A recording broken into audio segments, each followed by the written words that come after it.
Paulo alisema kama akakwenda katika mbuto yake utanimota nangu asubuhi alienda kubacha kunyumba anafanya vitu problema kama tuna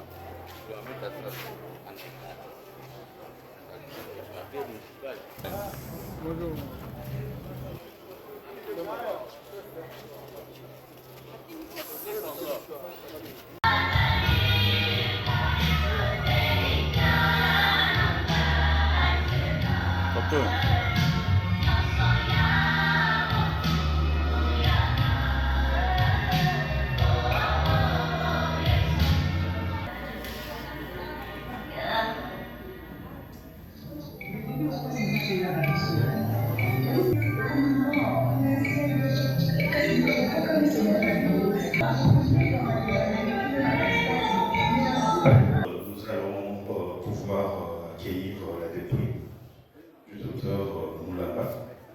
Et pour une bonne organisation, demandons à tout celui qui a eu une gerbe de fleurs de pouvoir venir s'enregistrer. Comme ça, nous allons bien organiser les choses. Tout celui qui a une gerbe de fleurs, pensons venir déposer au moment voulu. Vous êtes priés de venir vous enregistrer. Merci.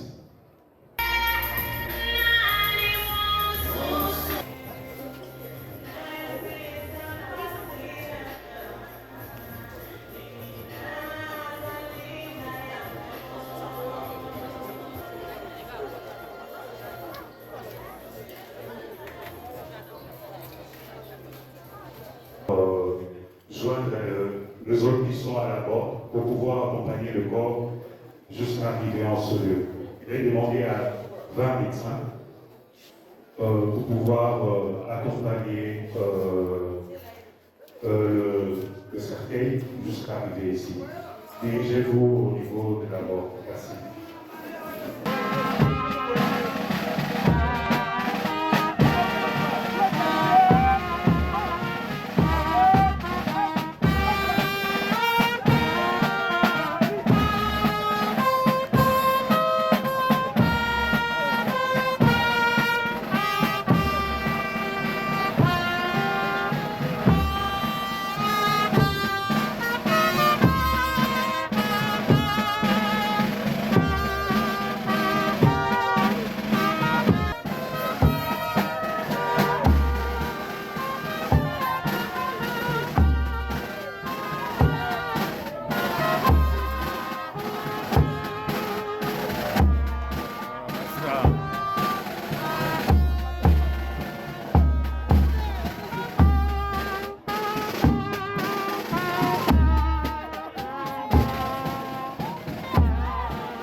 prier une messe.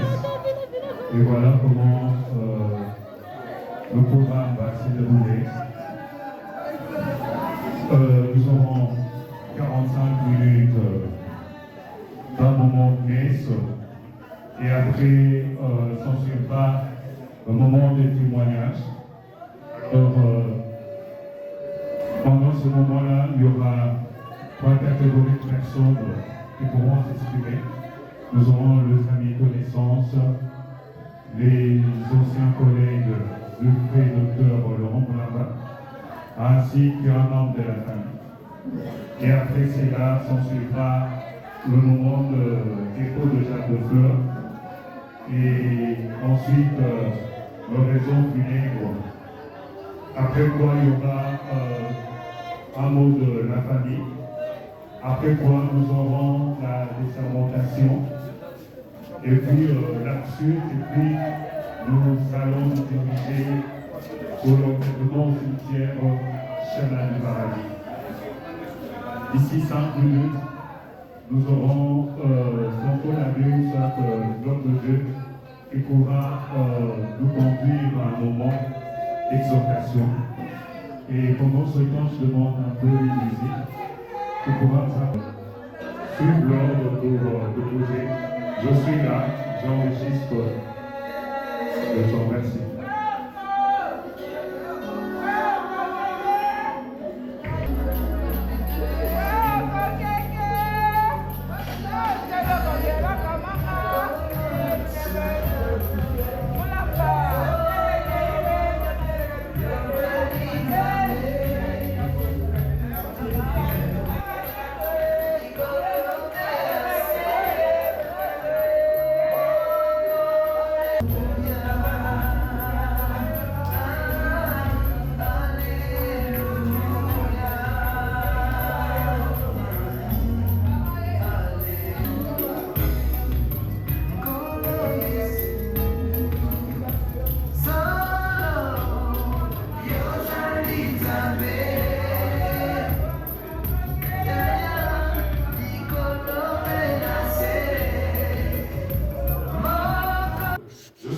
L'accompagnement au cimetière, que tu nous accompagnes, que rien de l'ennemi ne soit sur notre chemin, sur notre Jésus que nous avons ainsi prié. Amen. Merci, nous remettons le micro à la tête.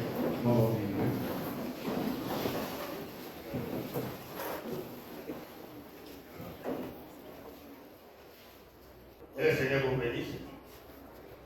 Amen. Nous allons dire dans 1 Thessaloniciens, chapitre 4, et 4 jusqu'à 9.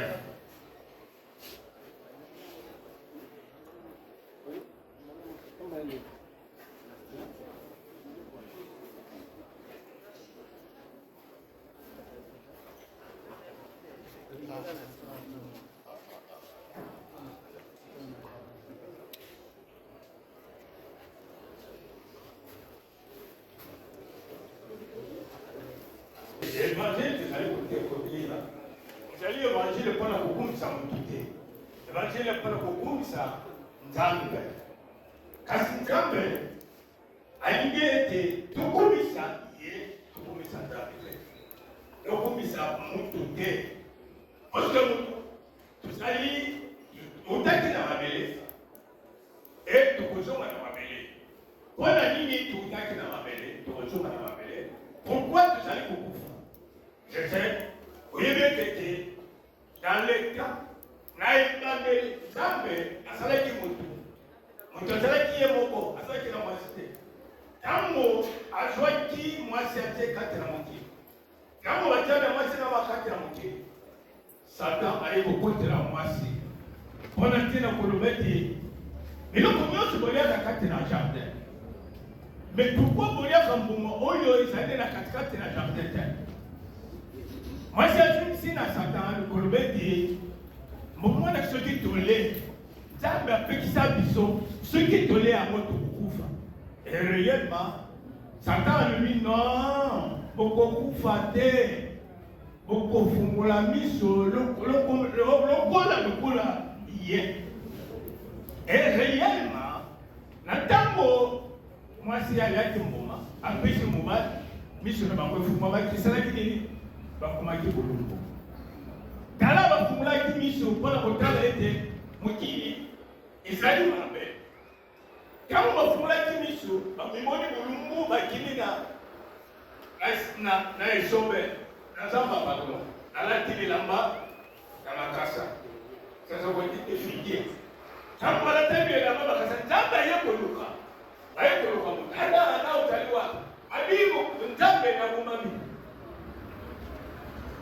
Pourquoi Boumami Ami to bon ami, est-ce que c'est réellement tout le qui vous va être un gars avec ça qui ah, ça m'a limité, moi c'est mon tapis, c'est quand L'un a été rejeté et l'autre a été accepté. Pour dire que Dieu commence par agréer le cœur avant d'agréer le fond. Et c'était le contraire de Caïn. Et puis Jésus revient bientôt, soyons prêts. Chacun de nous a son histoire et tous nous pourrons passer par là. Donc le Seigneur n'est pas encore revenu. Et où passerons-nous l'éternité? Sinon, je tiens à remercier l'orateur. Alors nous allons poursuivre notre programme. Il est demandé à tous celui, oh Dieu, sois un agent de fleurs, ami comicité, je suis là, Ayakosa Lambo. Alors, voilà le programme. Nous allons procéder maintenant là au témoignage. Le docteur Laurent, le fait docteur Laurent, là-bas, a vécu avec nous. Certes, il y a pour certains, ils étaient des intimes, pour d'autres, des amis, connaissances, la famille et puis collègues. Alors, nous allons appeler 3 catégories de personnes. Premièrement, je vais appeler l'un de ses amis. Je commence par son ami. Disons, parmi ses amis. Il a été choisi de pouvoir appeler le docteur Chikaboué. Je ne sais pas s'il est déjà dans la salle. Et c'est lui qui pourra venir nous parler de leur vécu ensemble avec le docteur Laurent. Je pense qu'il n'est pas encore, soit il est là, docteur Chikalo, je ne sais pas s'il est à l'extérieur. En même temps, je commence par appeler un membre de la famille. C'est lui qui a été choisi pour pouvoir témoigner en faveur de l'Ulysse Sparrow. Un membre de la famille. Vous êtes là, vous avez été choisi. Alors, nous allons céder le micro pour pouvoir nous partager un témoignage de ce qui nous a marqué durant son passage. Merci. Merci.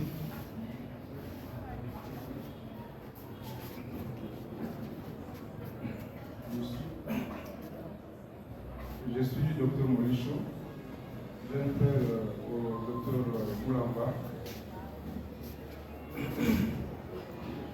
Je vais témoigner pour le compte de la famille. Bien entendu, il est difficile de témoigner pour quelqu'un avec qui on a vécu de si longues années.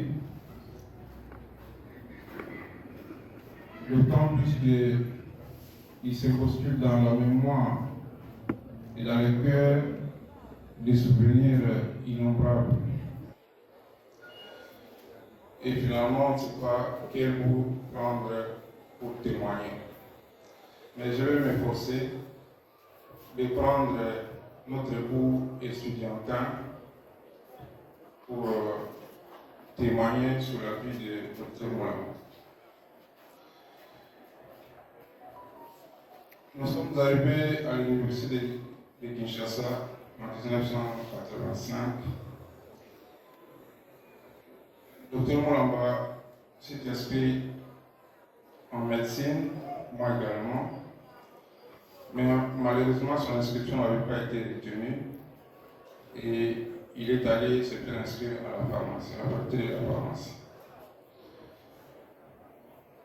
Et là, ça n'a pas tenu. Et naturellement, il est revenu à ses premiers amours, qui était la faculté de médecine. Et il a poursuivi son cursus étudiantin jusqu'à la fin. Mais ce que je retiens sur notre parcours étudiantin, c'est que j'étais un peu plus avancé dans les études, mais il est resté pour moi le grand frère. Il habitait le village Kindougou, ceux qui ont étudié à côté de Kinshasa, je pense qu'ils connaissent le village Kindougou. Et chaque fois, il venait toujours me chercher dans ma chambre pour qu'on aille rester à Kindougou pratiquement tout le temps jusqu'à ce qu'on se sépare autour de 22h, 23h. Et Kindougou était devenu mon lieu d'étude, comme on disait, de cooking. Et il est resté veillant, il est resté très affectionné jusqu'à ce que j'ai eu mon diplôme et j'ai passé tout le temps à Kindougou malgré que j'avais fini les études pour le voir parce qu'il me cherchait à tout moment. Il voulait qu'on soit toujours ensemble. Voilà ce que je peux donner comme témoignage pour Dr Mouaba. C'est un grand frère, très affectionné. Autant il avait beaucoup d'affection pour moi, autant il avait une grande affection pour tous les membres de la famille et surtout nous, ses jeunes frères et sœurs. Merci. Merci, surtout accompagner cela par des acclamations. Nous retenons que c'est un homme très intentionné, qui savait servir, s'oublier. En même temps, nous allons continuer. Il y a aussi son petit neveu qui est venu me chuchoter à l'oreille qu'il aimerait bien témoigner en faveur de son oncle. Alors j'appelle Promesse. Promesse vient nous relater aussi son petit témoignage de son vécu avec son oncle. Shalom.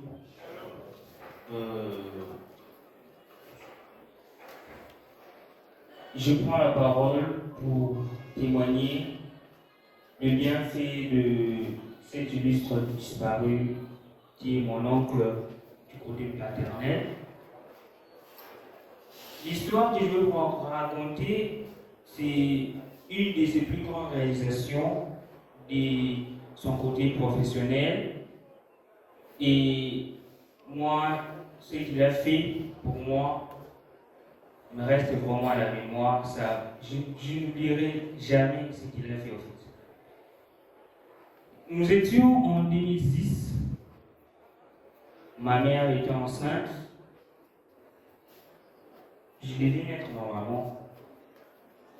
Et on habitait toujours dans la même commune, je crois Kitambo, c'était à Kitambo.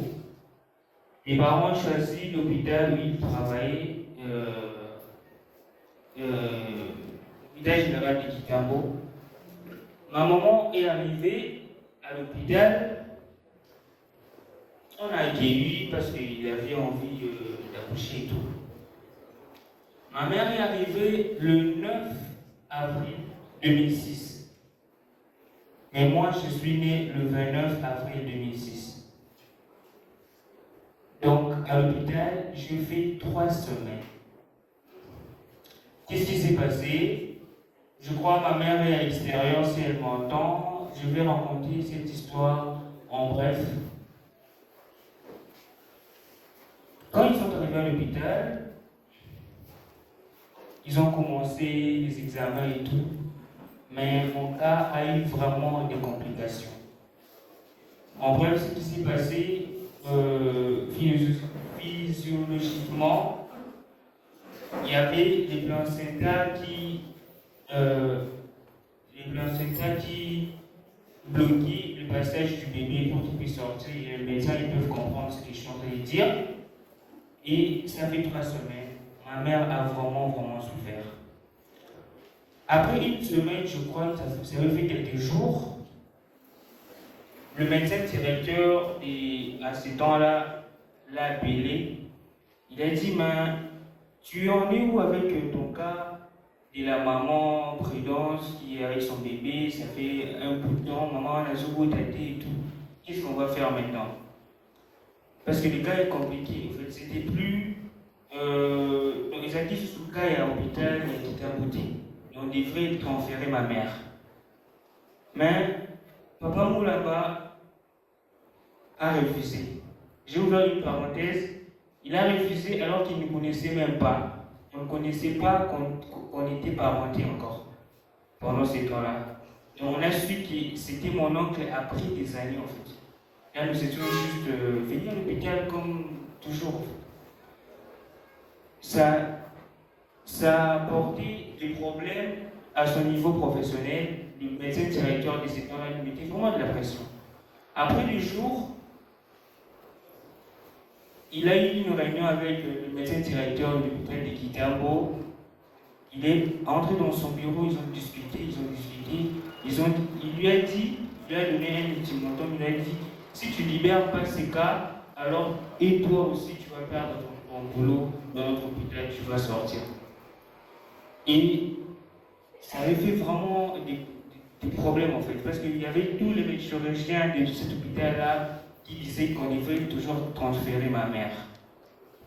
Mais après, quand il est sorti du bureau du directeur, il y avait ma grand-mère à côté, il lui a appelé, il a dit, qu'est-ce qui se passe? Ma fille, vous en êtes où? Il a expliqué à ma grand-mère qu'il est cas compliqué toujours, et après, ma grand-mère lui a dit, qu'est-ce qu'il faut faire en fait? Il a dit, il n'y a rien, mais ma grand-mère était vraiment curieuse. C'était aussi mon pression. Mais lui, si tu dois me dire la vérité sur ce qui se passe en tout cas. Il a expliqué que ces cas est plus compliqué. Comme nous sommes là, nous devons choisir, c'est soit la maman ou l'enfant. M. Moulamba, il avait demandé à mon père, vous préférez qui entre les deux? Mon père avait choisi sa femme, bien sûr, à 2 reprises. Ouais, à deux reprises. Mais après, il y avait eu un moment, il y avait un jour où j'étais né, il a fait tout par intervention chirurgicale et puis j'étais né. Et c'est vraiment une histoire d'amour avec lui pour ce qu'il a fait pour moi. Et pour clôturer, ce qu'il pouvait dire à ses enfants, surtout à sa première fille, d'être forte. C'est la première fille, tu es une femme, il ne faut pas te laisser. En tout cas, tu dois continuer à travailler, tu dois continuer à tes projets. Maintenant qu'il est courageux et le docteur Fomolamba a marqué sa vie. Continuons. Alors, on va appeler l'un de ses amis, le docteur, je cite, docteur Chikalu, qui a aussi un témoignage à pouvoir nous partager. Docteur Chikalu, le micro à vous.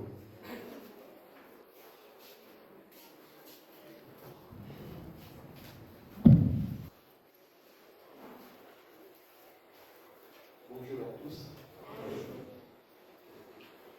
C'est difficile de prendre la parole en un moment pareil. Docteur Moulamba, Laurent Lorenzo pour les uns, pas dans l'air pour ces étudiants qui sont ici. C'est un frère et ami. Nous étions avec lui à l'université de Kinshasa depuis les 3e graduats. Docteur Apache aussi là pour l'aide de promotion. C'est un monsieur qui n'était pas connu de beaucoup de gens, puisqu'il habitait le village Kindou. Il aimait la nature, c'est la vérité. Et c'est depuis 2001 que nous nous sommes retrouvés avec le docteur Lorenzo à la maternité de Kita. Vous comprenez, ça fait plus de 20 ans. Docteur Moulamba, c'était un monsieur très impulsif. C'est comme ça que les gens le connaissaient, très impulsif.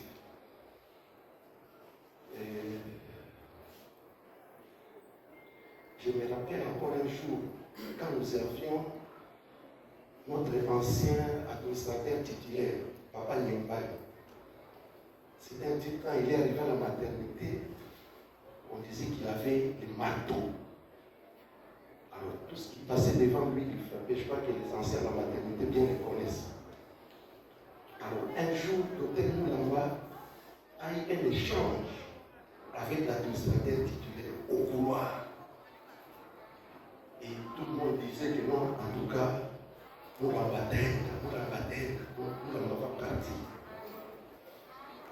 Et ça s'est passé un jour, 2 jours, 3 jours, il n'est pas parti.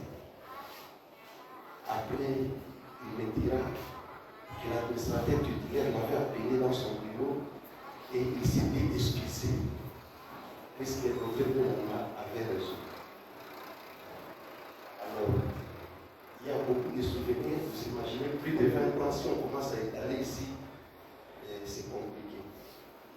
C'est un garçon qui aimait la chirurgie, il aimait bien opérer.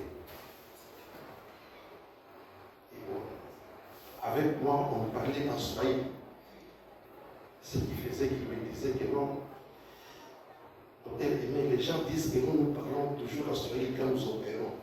Pourtant, il a cité le docteur Zengiti. Et la phrase qu'il aimait toujours dire, et quand je vois mon ami étalé comme ça, je me dis, est-ce que j'écouterai encore ces paroles-là? Il disait, docteur Zengiti, quand il opère avec docteur Bongongo, je ne sais pas si docteur Bongongo est dans la salle, et ils opèrent en Lingala. Et il était très fort en imitant les langues, puisque c'était un monsieur qui parlait toutes les langues. Toutes les 4 langues nationales. Et il maîtrisait tout. Je me demandais comment il faisait ça. Il disait, docteur Zenditi, qui disait au docteur Bomo, papa, Simba Singa, Obulaïna, Obende. Alors, ça l'amusait beaucoup. Alors, docteur Moulamba est parti. Mais à ton âme,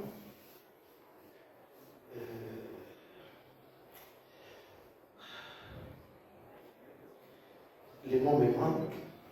Mon ami, excuse-moi, tu m'as distrait.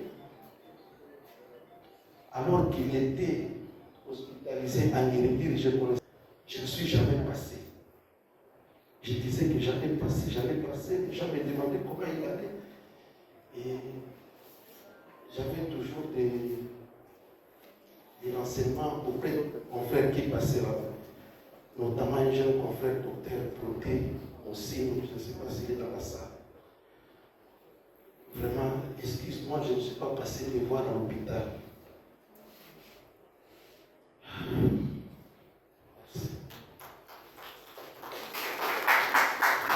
Merci, docteur Otigal.